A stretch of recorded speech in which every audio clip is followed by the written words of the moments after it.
these modern day battles that are going on between like Drake and Meek Mill. I love them. I love them. You know what I mean? That's what hip hop is all about. It's always been a part of hip hop. Yeah, you know, I grew up on Kumo D and LL going at it, you know, so I always love the battles, you know, as long as it stay on wax, you know, once it go to the street, it's the street. It ain't hip hop no more. Right. You know, so as long as it stay on wax, it's fun, it's dope, you know, people should try to, you know, don't it feel like you could say crazier things back then? Like, I feel like, I feel like now if you... After making No Vaseline, like they detail it in the movie, by the way. But I'm saying, I feel like now anything you say gets under scrutiny. Like, oh, he said that, that's wrong, you shouldn't have said that. I feel like back then it was like no holds barred, say anything. And now... Artists shouldn't care what other people got to say about what they do. And if they didn't care, and if they just really did what they felt, then... they'll say what they feel and not be worried about what's going be the Twitter out. Or your endorsement situations. Yeah, some people lose endorsement situations because of their lyrics. That's not hip hop. Man, I done seen people lose careers. You worried about endorsements? You know what I mean? I seen people get their careers, you know, basically hacked in two, and so. You can't worry about nothing. You got to go for that jugular. So you said it was issues after No Vaseline, because in the movie they show everybody getting mad and acting like they wanted to do something, but they didn't show nothing actually happening. Couple fist fights. You did mention that Easy had you jump to something like that, though. There was a couple fist fights. Yeah, couple fist fights. Yeah. You know it's in the movie. Was it in your head from the beginning for Dr. Dre to do the soundtrack for the movie, or soundtrack inspired by the movie? Did you say, all right, at some point I know he's going to want to do a soundtrack? Or was it a surprise when he said, I was so inspired, I decided to do this? For me, it was kind of a surprise. You know, we went on a boat trip for like 2 weeks, and I told him what type of movie I wanted to make. I kind of illustrated the vision, and he said, you know what, I'll join the crew and, you know, help you guys develop it and put my 2 cents in. And then during the process of development, he just jumped in the studio, and the songs just started coming. He made a ton of songs, and I don't know if I can say it on air, but it's crazy. It's crazy. So there might be a part 2 soundtrack. I don't know if it's part 2, but all I know is that I'm happy he was inspired by the movie, and what he's got coming is crazy. It's dope. Now, it also shows you coming to New York to record with the Bomb Squad. If you know the story, you know it's the Bomb Squad, because you see the Public Enemy jackets and stuff like that. Was there a time where you ever felt safer in New York than L.A.? No. Where you get these questions from, man? Because I see in the movie you got into the fight coming up the escalator. I'm just saying. He was good in New York. We love Cuban. Yeah, you know, but he was good. You know, I feel safer at home than anywhere on the planet.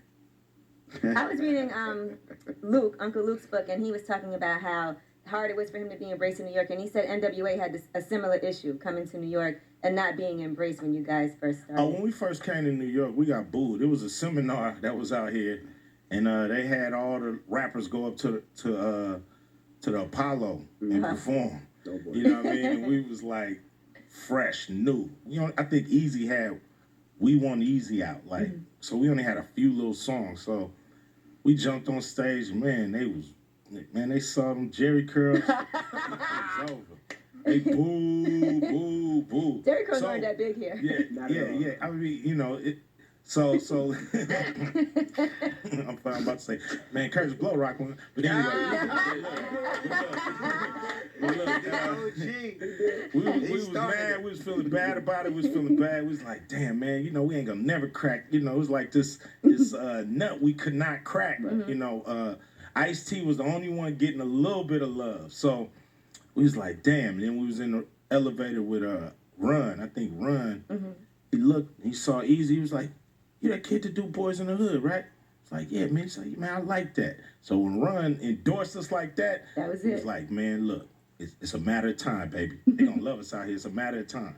So, you know, that kind of made us feel good. But yeah, we got booed the first time we came to New York and performed. F. Gary, was there anything that the stars, Cube and Dre, wanted cut out the movie? Wanted cut out of the movie? What do you mean? Just in general, like any part of the story, like, you know what, let's keep that out. No, not necessarily. I mean, our biggest problem was, you know, too much. We had too much. The original cut was 3 hours and 30 minutes long, and so our biggest challenge besides finding the cast was cutting it down so that's, you know, a 2-hour movie. Because they didn't really show like the Death Row Eazy-E beef too much.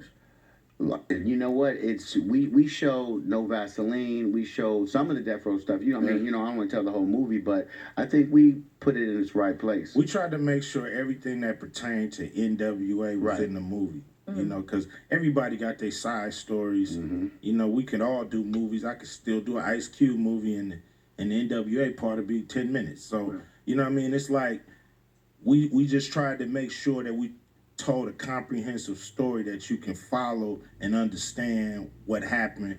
You know, we know people gonna research us. We know it's gonna be documentaries. It's already documentaries made. There's plenty of articles. People that love this movie are gonna go and find all the nooks and crannies. And you know, even Charlemagne is gonna put a movie together with the NWA stuff that wasn't in the movie. And, so you know what I'm saying? But it's enough. You know, you can't show everything, but we show what we needed to show to have a great movie, and it's dope. August 14th. That's right. Now, I don't want to give too much of the movie away, but did You did. you know, You I did. know. You gotta go see it for yourself. Did you actually go in the room with Easy? No, I didn't What go are in you the room talking? with They you. gotta explain what room. Yeah, No, what you is don't this even inside explain that. Go see the conversation? movie. Go Who is this guy? So ask him off the mic. So that's how it really played out? We did the movie, man. We did Okay. what really Got you. happened. Okay. Why you gotta ask me? We did what really happened. What does that do? What does that do? We don't know what you're talking about. Well, guess what? It makes listeners be like, well, I need to go see what they're talking about. What's that Yes. room about, right? Yeah, what Yeah, is that see. room? Go see what the room Sounds is like about. inside talk. What room Charlamagne was talking about with Ice Cube and Eazy-E. That's Check right. out the movie. That's how it's gonna be for the rest of y'all career. Now people gonna ask nothing but questions about the past now because of the NWA movie. That's That's dope. cool. That's dope. Especially I mean, we that- did our thing. That hotel scene with Felicia. All right. Stop. My I'm goodness. sure that inspired. I ain't the one. All right. What's so Did your wife behind ever ask you about that All record? right. My wife don't need to ask me about no records. My goodness. The Breakfast Club is Ice Cube and F. Gary Gray. There we go.